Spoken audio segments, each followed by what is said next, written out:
Welcome sa Dries TV. Kung interesado ka sa ganitong news, huwag kalimutang isubscribe ang ating YouTube channel. Maraming Welcome salamat! back again sa ating YouTube channel mga kakimpaw, and sa update natin ito, ang pag-uusapan natin ay tungkol sa mga importanteng ganap kina Kim and syempre kay Paolo Avellino.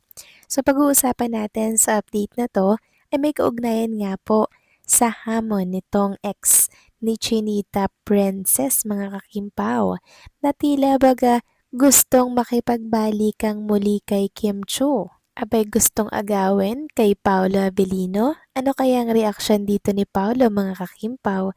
Naku mamaya pag-uusapan natin ang tungkol dyan.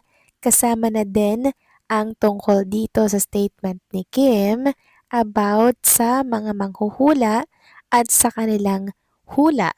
Pag-uusapan natin yang lahat. Pero bago po ang lahat, maraming salamat po sa inyong patuloy na pagsuporta at pagsubaybay sa mga daily update natin. Kaya naman bilang pasasalamat, narito po ang isang napili kong komento patungkol ito sa naging previous update. Mula ito kay Miss D. Sabi niya, bakit kadaling maniwala sa mga negative tungkol kay Pau? Kapag solid Kim Pau, huwag maniniwala sa mga sabi-sabi sa mga basher dyan.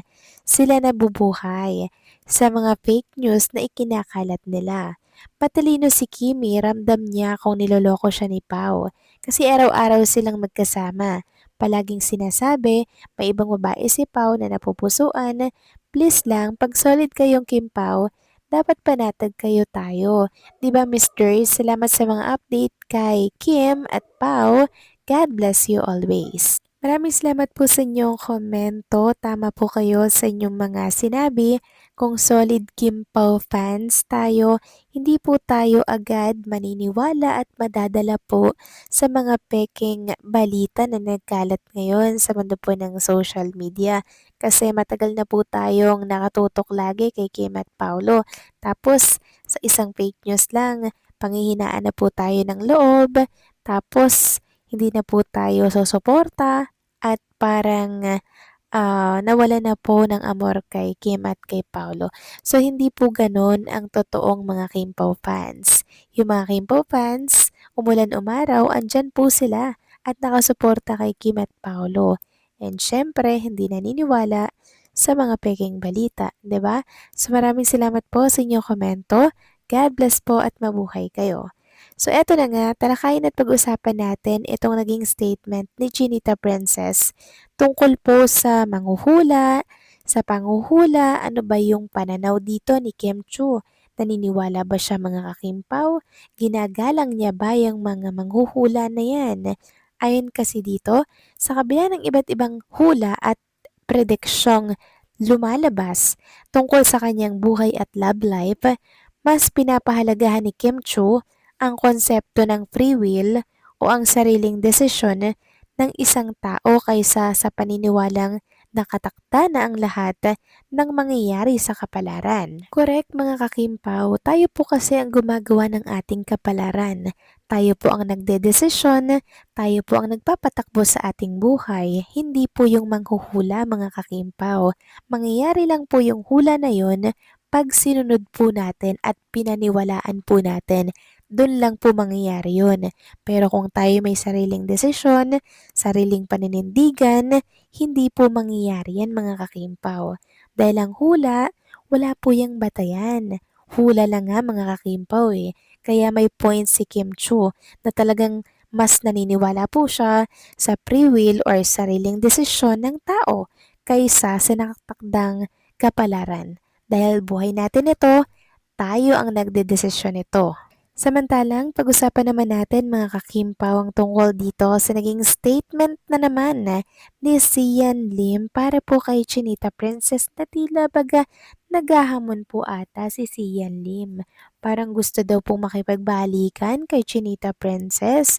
Sabi kasi dito sa lumabas na write-ups, dahil sa usapang ex, muling nag-viral ang sinabi noon ni Sian Lim na hindi umano siya ang nag-initiate o tumapo sa relasyon nila ng kanyang ex-girlfriend na si Kim Chiu. Ayon sa aktor, malinis ang kanyang konsensya at record sa kabila ng mga batikos na natanggap niya hanggang ngayon at naninindigan siyang alam niya ang katotohanan tungkol sa nangyari sa kanilang relasyon. Sabi niya, hindi ako ang nag-initiate tumapos ng kanilang relasyon or aming relasyon siguro yun. Malinis ang aking konsensya at record sa kabila ng mga nakatanggap kong batikos or natatanggap kong batikos. Buhay ko to at alam ko ang totoo. Wala akong itinatago sa sarili ko, sa mga kaibigan ko, at sa Panginoon. So, si Kim Chiu po kasi talaga nakipaghiwalay dito kay Sian Lim dahil nga po wala itong balak mga kakimpaw pakasalan si Junita Princess. Kaya 12 years na daw sila, wala daw pong balak mga kakimpaw. So pagka ganyan, wala pong patutunguhan ng kanilang relasyon. 'Di ba? Anong gusto nitong si Sian Lim mga kakimpaw? So pagka ganyan mga kakimpaw, dapat po talaga unahin na po nila yung settlement kasi si Kim Chiu ng time na yon ay inaantay na lamang daw po yung proposal nitong si Sian pero wala daw po talagang plano. E di ano pa po ang gagawin dito sa lalaking to?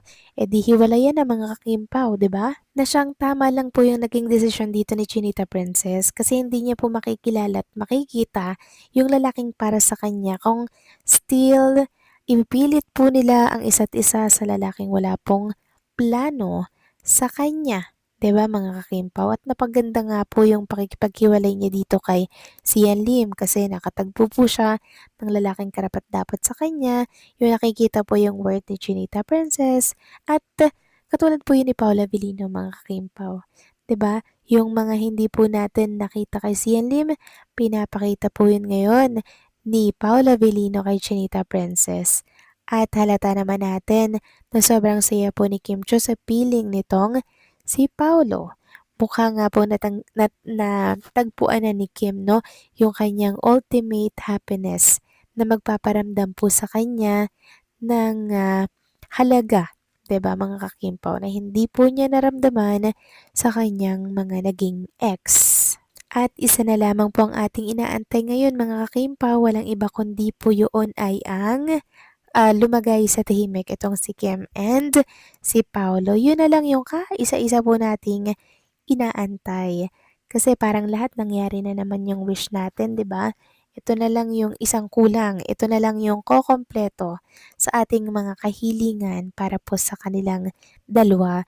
Pero syempre sila po ang masusunod dito mga kakimpaw dahil buhay po nila ito. Kung kailan po nila balak mag-settle down, then tsaka lang po yun mangyayari. Pero sa ngayon, syempre, suportahan muna natin sila sa mga project na gagawin po nila dito sa showbiz, okay? Enjoy and trust the process mga kakimpaw. So kayo ba, ano masasabi nyo dito? Please comment down below.